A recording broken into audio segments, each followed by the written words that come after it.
It's now my great pleasure to introduce Laurie Chetwood to give a presentation at this session, which is about post-COVID shopping. Laurie's chairman of Chetwood Architects and a man of many parts. He draws beautifully. He has kind of radical ideas in respect of many different aspects of architecture and urbanism. He's done kind of big retail sheds, supermarkets, for want of a better phrase. He's proselytized on behalf of low energy design, both with buildings and also with installations. And today he's going to talk about this curious and unexpected challenge, I suppose. It's unexpected, brought out initially by the rise of internet shopping, and then exaggerated, especially in the UK, by the pandemic. For those of you who know London, if you walk down Oxford Street today, all you can see is famous brand names who are literally and metaphorically shutting up shop. People are now talking about what do you do with a redundant department store, or what do you do if you demolish the shopping centre? Will it bring life back to the high street? What is going to happen to the high street? Will it mean cheaper units? Will that be a good thing? Anyway, to reflect on some or possibly all of this, Laurie, over to you and welcome. Oh, thank you, Paul. Yes. We've been in architectural practice for about 30 years, and a good part of that has been retail. We have looked at some of those things that Paul mentioned. We've looked at department stores, we've looked at shopping centres, food stores, out-of-town retail, and all of them, as everybody knows, are struggling. All those sectors are struggling. That sector particularly is struggling. So I think we're well placed to talk about it. Next slide, please, Toby. I'm putting this one up. This is probably our best known piece of architecture. It's the store at Sainsbury's store at Greenwich. I put it up because not only did it get onto the short list of the Sterling Prize, which is something of a feat for a supermarket, but it was brilliant in one way. It addressed the environmental story, but it was sort of flawed, and it wasn't actually our fault that it was flawed. It was on a peninsula, the Greenwich Peninsula, that had a master plan which looked backwards rather than forwards. It was a big site. It had 750 cars outside it. So all the environmental stuff that we managed to achieve inside the store was slightly undone by the parking outside, as the Friends of the Earth told us in no uncertain terms. And a great store, but it was sort of flawed. And those sort of ideas have sort of come out a bit in the high street and the retail environment generally. Next slide, please. So the idea today is to really look at the rise and fall of the retail sector, why COVID-19 has accelerated that fall and possibly could accelerate the rise. That's the bit I want to try and get across. Logistics, the fastest growing sector that is part of the problem, but could also provide an answer. Logistics is associated with retail, and particularly online retail. So is that a problem? But it could be an answer. And then, just as a bit of a teaser, how London's 6-mile-long brownfield site is part of the solution. That is for later on. So just very quickly, I thought I'd go through some of the history, really. The golden era of retail was probably something around Victorian, maybe Edwardian times, where urbanism had taken place. People had come in from rural areas, and by a sort of organic process, a high street started to work and function with the community. Things had happened naturally, I suppose that's the reason. And it was a special place. Communities grew up, people knew each other, it was local produce and so forth. Since the war, supermarkets started to come in. That started to take a great place to shop, very, very efficient, one-stop shop, but it obviously did drag some of the life out of the high street. Some of those butchers and the bakers that we all get to know if we do shop locally didn't start to happen for quite a big proportion of the public. So that then went to out-of-town retail, which began to make the problem worse. And on top of that, online shopping, which really I suppose it's worked on the basis that people find it convenient. But on the other hand, was it much fun actually going to a high street which was very similar to other high streets, was sort of featureless, possibly not great to be out there in the weather? So it's a natural thing. Basically, the high street was overgeared to retail. It was different to the Victorian high street, which had not just retail. It had lots of different things there. You could go there as a sort of one-stop shop. Retail high streets generally lately have become overgeared really to retail. There's a little bit of Brexit uncertainty, I suppose, but certainly by January, things were looking grim. There are lots of empty spaces, and really the writing was on the wall. Next slide, please. So I won't bore you with the figures. If you go to the next slide, please. That's it. The figures are there to be seen, really. You can. I won't go through them all. There's one particular one. Over 18 million square feet of retail space has become vacant over the last year. Another one at the bottom there, 44% of local high streets can be classified as multifunctional. There's some interesting facts there which really tell the story of what's happening. Obviously, next slide, please. The press jumped on this and made a lot out of it. And actually, having seen what's been happening today and yesterday with Debenhams and Arcadia, maybe they weren't far wrong. But the sort of the final nail in the coffin, really, up till now anyway, has been obviously the virus and the fact that has literally shut down stores, as Paul mentioned. But the premise today is to try and discuss the problems, but also look for a solution. And you can see in that top quote there, the COVID-19 crisis will cause 5 years change to our high streets in less than 12 months. Now, that's quite an interesting point. Will it actually be a benefit? Will people at last get off their backsides and do something about this? Because it's been happening for a while. And I think there's an opportunity here for us designers to get in amongst it, understand the problem, and see what we can do with it. Next slide, please. So beyond the problems, there's quite a lot written out there about how things can be improved, how we can change the gearing, how can we bring other ideas into the high street or into retail generally to start making it serve the community better. But the issue, and there's some great ideas, you can have a look at the list here.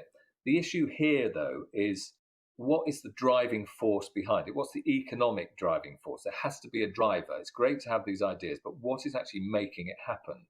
And my contention, next slide, please, is that it could well be logistics. Now, I think this is obviously it is a fast growing sector. It's a little known sector, actually. It's not usually mentioned in architectural circles particularly, but it has got a huge amount of impetus and weight behind it at the moment. And it's something that can be, I think, used to our advantage to reinvigorate communities and the high street. And it's a strange thing to say because it, on first glance, doesn't actually seem to say that. There's quite a lot written about how we can reinvigorate retail, bringing in food, looking at food in a different way, repurposing spaces within the high street. So much empty space, such great opportunities for designers. These car parks, we don't all need cars now. That's becoming apparent. Those car parks, and we're working on some of them, I'll show them later, where they're being repurposed. They've been bought by developers, but they're not being used as car parks. Residential is a much quoted idea. Lots of space in the high street, bring in residential. Great. Let's get people back into the high street and let's start making them into communities again. But not everybody can come back into the high street. The suburbs are too big. So it's part of an answer, but not the full one. Next slide, please. The one I really want to focus on is the high street or retail and logistics, really. I want to discuss that and show how that could be the driving force. Next slide, please. I don't want you to all have switched off at the mention of logistics. It's not the most glamorous thing, as I said earlier, but it has got a history. The history generally is big boxes on the side of motorways, fairly anonymous, doing what it says on the tin, really, keeping weather off, space underneath, which is well conditioned before goods are taken elsewhere and distributed. More complicated than you'd think, to be honest. A small problem on such a big scale becomes a very large problem. So if you get the floors wrong, if you get the cladding wrong, all sorts of things because of the scale of the things. These good things go up from 500,000 square feet right beyond 1 million square feet in one go. So it's a good sector. It's addressed by some well-meaning developers who make sure that they're doing things in the right way from the environmental point of view, like Gaisley.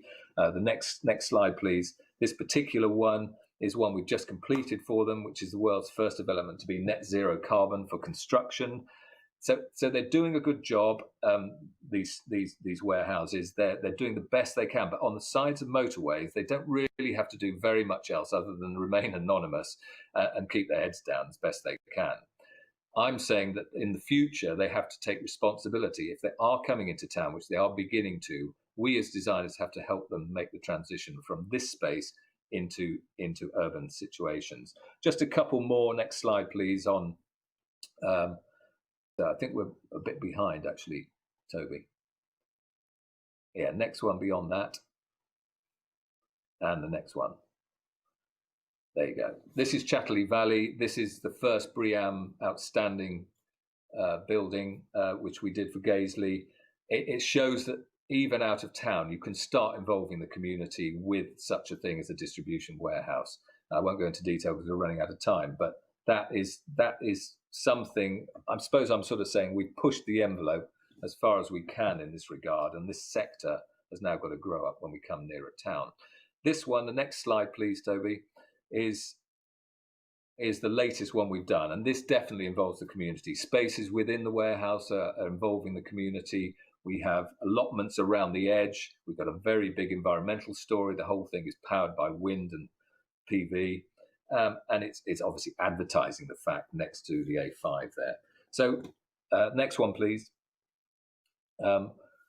This is a competition-winning entry. This is how do you actually lose 5 million square feet of distribution warehouse out of town. And this is all about a community, really. It's involving retail. It's involving people who work there, are actually living there. So a massive live-work idea, which broadly speaking, links in with the infrastructure, but tries to keep things out of sight. And I think there's quite a lot of this around. And I bemoan the fact that maybe in some of the new settlements that we're coming up with, we don't put a layer of logistics or a layer of utilities lower down and create a green and pleasant land on top. And this comes up a couple of times. Next, please.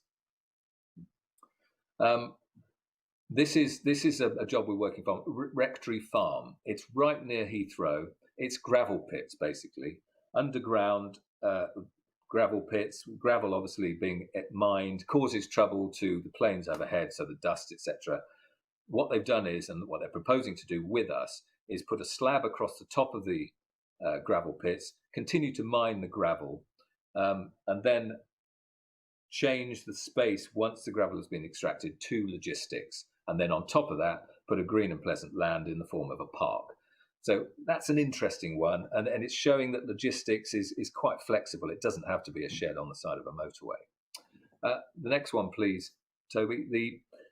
This is sublime to the ridiculous in a way. This is China. We were looking at this as a site initially, a series of sites. It's in Wuhan, so quite topical. And at the moment, we looked at the screen and said, yeah, we'll look at that. And usually we're dealing in acres and hectares. This is actually 23 square kilometers of logistics. They're not great on logistics in China, so there's a need. And we thought, crikey, this is the biggest industrial estate in the world, possibly, and could be just as bad as that if we're not careful. So we again, next slide, please, took the idea that we would form the green and pleasant land above and keep logistics below. And next slide, please. And that really gave a hint as to what was possible and what we had. So that is a massive idea, and that's probably the ultimate idea in terms of out of town logistics in relation to retail. If we go to the next slide, this is quite an interesting fact which underlines the importance of logistics and retail and how logistics is overtaking retail. So this is logistics moving into town. If you think about it, every developer wants a customer. The customer, like Amazon, for instance, wants to get their stuff to their customer as soon as possible. The old analogy of sitting in a restaurant, this is what Amazon actually is aiming at. You sit in your restaurant, you're ordering food, and at the same time you're ordering something from Amazon. By the time you get to the dessert course, you've got the object you ordered. This is really what everybody's pushing for, trying to get logistics into towns and cities nearer chimney pots to start getting goods to people sooner. So like it or not, that seems to be the fact. And that has pushed prices up in London, for instance, to 7 million quid an acre. Now that is beyond what retail used to be. And retail used to be commanding the top spot. So it's swapped with retail, and it underlines the issues that we have. So I'm sort of setting the scene here. We have logistics, like it or not, coming into town. How can we as designers repurpose this and try and get it to work with the community? How can we reinvigorate the high streets, but still have this idea coming through? So added in there also London's longest brownfield site. We'll come on to that in a minute. If we go to the next slide. Thanks, Toby. So urban logistics, it's here to stay. We've been looking at that in a number of different ways, particularly last mile logistics. We've been talking to Jaguar Land Rover at the vehicles to get from a fulfillment centre in town the last 500 metres or whatever to your front door, driverless vehicles and so forth. But next slide, please. No doubt about it, we have an issue. Online shopping, it looks like it's increasing by almost 100% by 2021. And you can see the figures there. I'll put these figures in for later on if anybody wants to download the stuff. Next slide, please. But the intensification of urban logistics comes in many forms, and we're involved in most of these, and I'll go through some of them.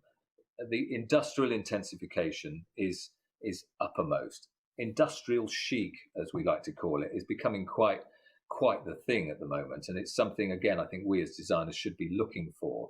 Can we bring manufacturing back into our centres, our city centres and our towns? Surely people are, after this pandemic, are looking for more local produce, less reliant on the supply chain. Everybody's thinking in those sort of ways. Can we keep things more local so that we are more reassured for the future? So industrial intensification is one thing. River logistics is a big one for us. I don't understand why it's not possible to use rivers more than we do.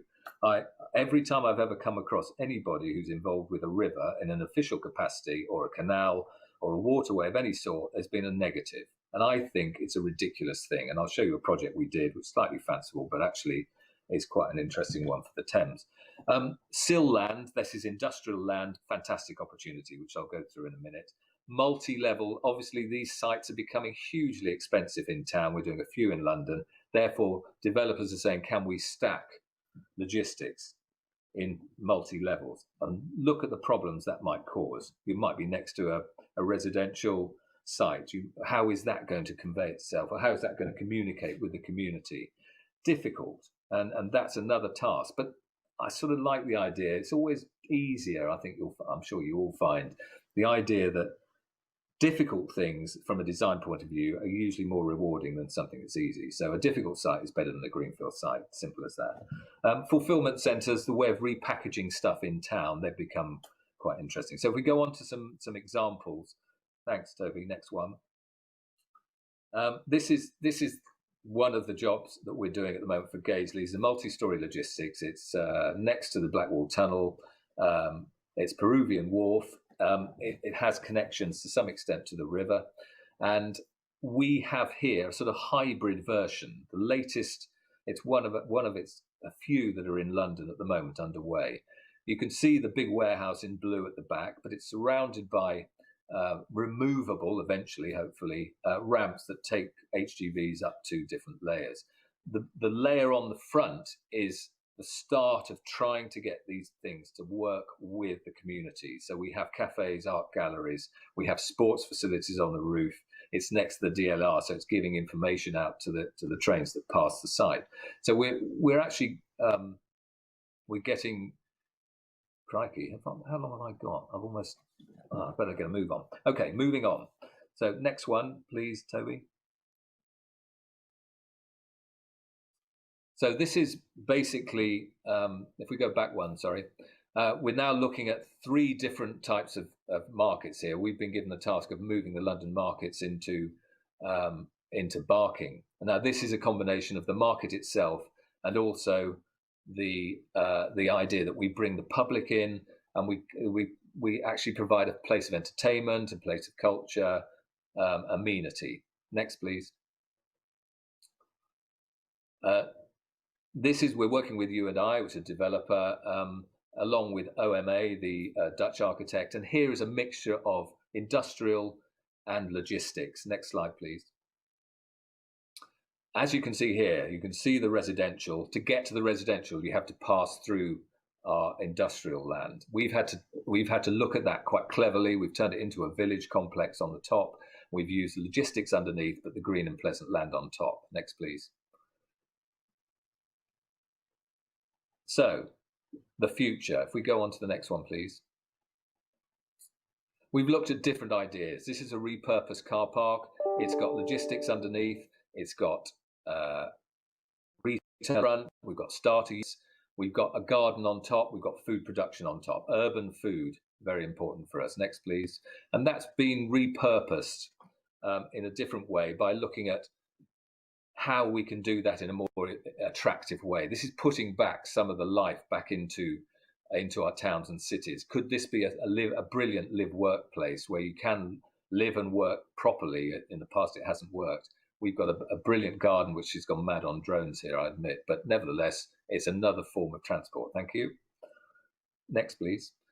This is the big idea. This was supplying London with food and logistics support via the river. And not only have we got warehouses, but we've got a green and pleasant land on top producing food. Next, please. And this is the further story. This is the London Bridge. We put a big market in the middle of the bridge, which is a wholesale market. We've got a public market, and we put fields in the river. So we've actually got something that is useful. It's a bridge that works not only to get across the river, but you can use it. And it's just another take on use of the river. Thank you. Next, please. Very quickly, this is using existing infrastructure. This is the Well line. It's a little known possibility. It's a line that sits 70 feet under London, and it's connecting spaces. Originally used to deliver mail. It's got 8 stations underneath with shafts to the surface. It was an award-winning idea for the Royal Academy competition about brownfield sites. We started with the idea of linking a big logistics centre into the Well line, and to make sure that then fed this Well line and fed different parts of London for different reasons. And we managed to get beyond the competition winning entry, and we've managed to convince a lot of people to support it financially. And we think this is a great idea for a logistics link using a conveyor belt, bringing in something like 6,000 parcels an hour. And we can probably get rid of about a third of white vans off the road. That reduces pollution and gets people what they want quicker. So it's a fantastic idea, and it needs to be sorted out and done. Next, please. Next one, please. So this is a view of what it passes under Oxford Street. So it gives us the opportunity to serve Oxford Street and legitimately pedestrianise Oxford Street. I don't know what the mayor is going to do with all the traffic in his pedestrianisation scheme, but this one does it legitimately. We can supply Oxford Street and we can pedestrianise it and get rid of the traffic that used to supply it. Next, please. And there's just a little view of what it used to look like in 1920, but I've probably talked enough about this one. So if we carry on, I think through the next 2, as we're running behind time, if we go on. Okay, thanks. Well, this is very much an animation which shows how that whole system would work. It's bringing goods into Paddington. It's putting them up into a warehouse. And from the warehouse, we then go down into the logistics element of it. And this is brilliant because it's not Crossrail. It's not spending billions of pounds putting something new in. It's an existing piece of infrastructure, and it goes with logistics. It's something that can supply in a subliminal way, almost without being seen, to destinations up and down the capital. And it literally, this line runs under the West End. It goes through the city. It goes through the residential areas of the West End. So quite an interesting story. Next, please. This is another competition we won with the Crown Estate along with 5 others. This is about a club, and this is something to do with, or very similar to, the idea of live work. We've all been thinking about it after the virus. Do we have to be in 9 to 5 in the office? Clearly not. This was an idea before that happened about logistics, feeding in from underneath. We use the well line for that, but we're providing a club for people to go to. You can go and stay and join this club. All those spaces are joined up. You could have a hotel there, you could have leisure, you could meet for a meeting, you could stay there for a few days. It's a club, it's almost a village within a city. That was a great idea. And I think it's in the back of everybody's mind that they would like to probably work like this. A bit 18th century, isn't it? You get into your horse and carriage, come up to town, do the business in the coffee houses that were owned by the companies you were doing business with, and then shove off home after doing the deal. That's sort of where we all are at the moment, I think. Next, please. And again, next, please. I can't leave this talk without talking about supermarkets. We've done a huge amount. They're part of this problem. How do you reinvigorate supermarkets? They're failing at the moment. Most supermarket chains have got too much space. They don't know what to do with it. And people are deserting supermarkets in their droves. How can we bring them back? Next, please. We looked at this for Saver Centre, which was the hypermarket version of Sainsbury's 20 years ago. And we said to them, why don't you reduce the sales area, move the back wall between the sales area and the backup area, and say, actually, that could be a warehouse. And eventually we could supply houses without even having to have an internet cafe to do the ordering. So 20 years ago, we were talking about that. I think we've got to that point now. Next, please. We looked at the circular economy. We looked at the way farm, warehouse, and store works. Next, please. And we tried at the time to make the store a wonderful place, because they often weren't seen as wonderful places, despite the fact everybody went to them. When you tried to get a new one, it wasn't seen as a great idea because it was sucking the life out of the high street, in often the case. So we took that idea a little stage further, bring it up to date. Next, please. This was look at the store, sort out the store space, sort out the logistics. Everybody's cramming. Could these places almost become the new high street? That's cut to the chase. Could they become a sort of hub, a communal hub, a community hub, which has the logistics. That's the commercial driving force. It's sorted out the retail. You reduce the retail space, but you've used these huge car parks, which are underused, for a mixed-use commercial idea. And you put all 3 things together, and you're getting something that's commercially viable, something that works for the retailer and the landlord probably, but also works for the community as well. Next, please. And this is what we've tried out to do. And this is a scheme that we did for Cobham, the store at Cobham. Next, please. It's basically consolidating at the back the basic ideas and the basic way that they do business. That leaves space at the front, and we can start repurposing the front. Next, please. So you can see here how we've done that. I don't think we've got time for these, but these are very quick ideas that show how we can repurpose these spaces and breathe life back into them. Otherwise, they're going to become dead spaces as well. You might already think they're dead spaces because they've done for the parts of the high street, but we could repurpose these and make them into something that is better for the community. Okay, I don't think we'll have time for that. So next, please. Toby, you'll have to stop me when we're getting near towards the end of it. Paul mentioned department stores. We're working in Germany. We have an office in Germany at Dusseldorf, where we're looking at repurposing department stores. So you can see there 3 levels of residential on the top. We're keeping the theatre of retail, which is what people want. They still want to visit the high street and see things and enjoy things. So we turn retail into more of a theatre. And then at the back, there was an underused multi-storey car park. That's the logistics element. And right through the middle is an environmental thermal chimney, which drags out and gives you natural ventilation. So next, please. And there it is. So moving on, next one, please. And again, that's a detailed version of the same thing. And then repurposing car parks. We've looked at car parks. We've seen how they can be changed. And the next one, please. We're at the moment looking at a car park below Drury Lane Theatre, which is 5 stories down. We've turned it into a dark hotel, and that's in for a pre-app at the moment. Next, please. Some of the illustrations are there. I think if we carry on a couple more, and then we're almost finished. This one, if we stay on this one, this is a mega scheme that we're doing in China at the moment, again in Wuhan. It's sorting out the pollution in the lakes. It's a city of 100 lakes, quite an unusual feature, and it's sorting out the pollution. But under this is logistics. So it's, in a way, a green and pleasant land on top, sorting out the environmental problems, but it's actually being fed from below with logistics. I think we're more or less there. I think in conclusion, what I'm trying to say is there is a juggernaut coming into town, which is logistics. However, it could be the savior, a commercial savior for a lot of retail spaces. And if carefully handled, we as designers can use our imagination to try and breathe life into the retail sector, but most importantly, breathe life into our communities.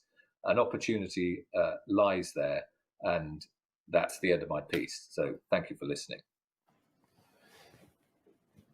Laurie, thank you very much for that. That was a real whistle-stop to around probably 80 different ideas. Very, very engaging. And the first 2 things I take from that is the significant opportunities that exist, firstly, below ground, and then secondly, in stacking uses, which were previously regarded as single story only. And just taking that business about below ground first, because I remember your Crown Estate proposition for Regent Street and London's West End, and you were exploiting the fact that London had a very good underground delivery system used by the post office, which was a sort of underground rail system, which were kind of abandoned rather remarkably. And in a way, you were sort of just reviving 19th century ideas when the post was mainly mail rather than parcels from Amazon. Yes, it was.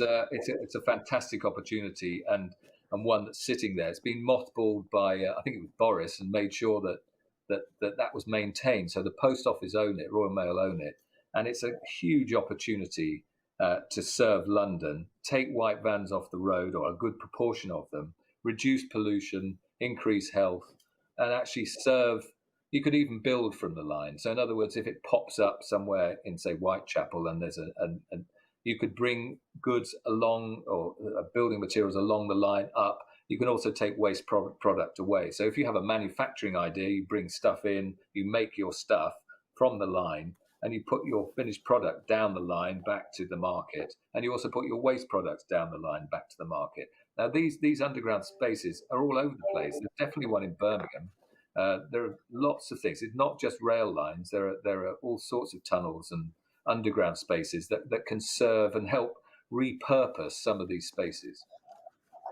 And is your assumption that what you call theatre retail would be the sort of primary engagement with shoppers and visitors on these major streets, and that actually the logistics of delivery to their homes would continue to be done remotely, as it were, or is there an implication that you include big distribution warehouses actually in the middle of town? Well, I think inevitably there are going to be these centres, consolidation centres they call it, in town, and that gives the biggest challenge to designers, I think. How do you accommodate some of these big things? But interestingly, Paul, agents up until now have said, no, we've got to have HGVs going up to these multi-storey. And of course, that's huge problems. If you're next to residential, the lights, the noise, and the sheer, metaphorically speaking, logistics of this is, but they're changing their tune. So often agents take a while to adjust the way of thinking. They're now looking at automated, coming in just on the ground, using automated systems. You can rely on lifts. So there is hope there that some of these big warehouses will start to reduce in size and mass. But I think some of the other ideas, the idea of creating theatre in retail, so that you can visit a sort of more of a leisure experience in the high street. But it's still got this driving commercial force, which you always need. It's all very well coming up with great ideas for the high street, but you need the commercial reality has to be there. And is it logistics that is going to help that rather than hinder it? The other thing I was struck by was the way in which the intensity and sort of densification of some of the city work contrasts with where you've got these huge open spaces in the Chinese projects. But my feeling is that you were sort of transplanting the idea of a sort of urbanism from the one location, even though you had endless space, and that you were perhaps providing a bit more landscape, but actually the feel of the spaces wouldn't be so different.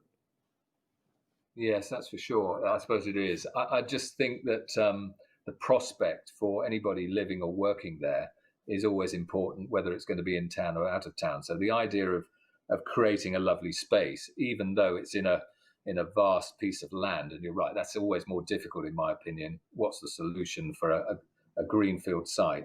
Whereas in town, you're going to have Newham Council telling you can't do that, or surely we should be celebrating this building or something. You're not going to get that in China. So you have to apply your own discipline in a way. You get different sorts of discipline problems in China, but it's not always about the legacy and what's going to happen afterwards. And that's what we like to try and bring to it if we can. The other thing, that landscape is always strongly featured in the ideas around your work. And I wonder what your thoughts are about the kind of greening of or landscaping of buildings in these intense city situations. Yeah, it's a tricky one. We've all seen sort of mad schemes about a landscape in town, and they often get criticised. I first of all think landscape and landscape architects and architects should be working much more closely together. I think it's a shame that we often come up with a landscape, an architectural scheme, and then we must put in some landscape, and the same thing happens with art. Or we've got 2% of the budget who can we think of? It should all be done together. So I do think that's an interesting point. But there is brilliant urban landscape design which does work with these spaces. I think sometimes there is a mistake where you're trying to bring stuff from the countryside that would be probably working in a bigger area to try and fit it in, shoehorn it into urban situations. But I think that's the skill of the team really, and working more closely together would be a much better idea, I think. And I suppose those things come together, or the architecture and the landscape, in your gravel pits project outside Heathrow, which is an extraordinary logistical procedure all of its own. I mean, creating the raft, continuing mining excavation underneath, growing a landscape on top. How did this come about? Is this a competition winner? Is it an enlightened client? I think it's an enlightened client, but it's also our reputation in the end, because I think there was a scheme that was going through it, and we combined the environmental side. We have got a history through the Chelsea Flower Show for a bit of landscaping, and we do understand logistics. And so I think when we pitched for it, it turned out to be a competition. You're right, after the first phase, and we won the job. So we're now working with them, and it's a nice combination. Lovely note to end on. Laurie Chetwood, very engaging presentation. Thank you so much for your time. Thank you, Paul. Thank you very much. Thanks.